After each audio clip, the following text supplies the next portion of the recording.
Hello friend, नमस्ते, प्रणाम। मैं नीलू मौर्य अपने यूट्यूब चैनल पे आप सभी दर्शकों का स्वागत करती हूँ और मैं जा रही हूँ एक सुंदर सा नाच गीत गाने। आप लोग जरूर इस वीडियो पे अपना आशीर्वाद प्यार देना और वीडियो को फुल वॉच करके देखना। राधे राधे, राम राम। सासू दे न दे तू हो, सासू दे न दे तू के लवा के पात, सुना भगवान के कथा।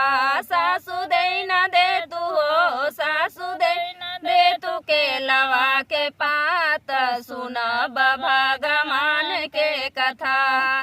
सोने की थाली मजे मना बनावली, सोने की थाली मजे मना बनावली। जीवन जैन लेता हो, जीवन जैन लेता पियावा हमारा, सुना भगवान के कथा। जीवन जैन लेता हो, जीवन जैन लेता पियावा हमारा, सुना भगवान के कथा। सासू दे न दे तू हो, सासू दे न दे तू के लवा के पात, सुना भगवान के कथा। सासू दे न दे तू हो, सासू दे न दे तू के लवा के पात, सुना भगवान के कथा। जजरे गेड़ू लवा गंगा जल पानी, जजरे गड़ू लवा गंगा जल पानी।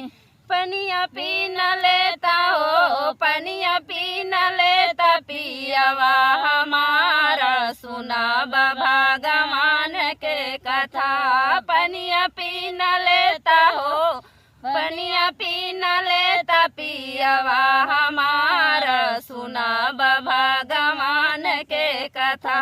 सासू दे न दे तू हो, सासू दे न दे तू के लवा के पात, सुना भगवान के कथा। लवंग इलाची कबीड़वा जोड़ावली, लवंग इलाची कबीड़वा जोड़ावली। बिड़वा कुचियो लेता ना, बिड़वा कुचियो लेता पियावा हमारा, सुना भगवान के कथा। बिड़वा कुचियो लेता ना, बिड़वा कुचियो लेता ना यवा हमारा, सुना भगवान के कथा।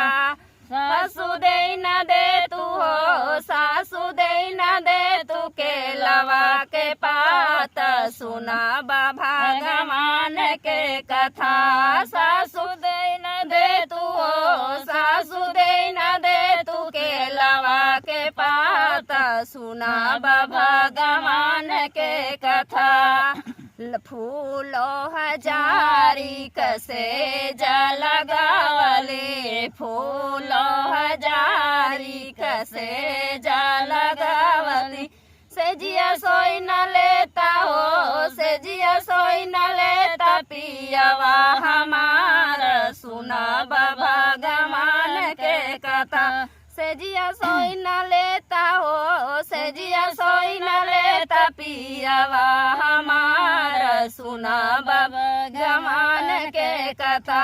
सासू दे न दे तू हो, सासू दे न दे तू के लवा के पात, सुना भगवान के कथा।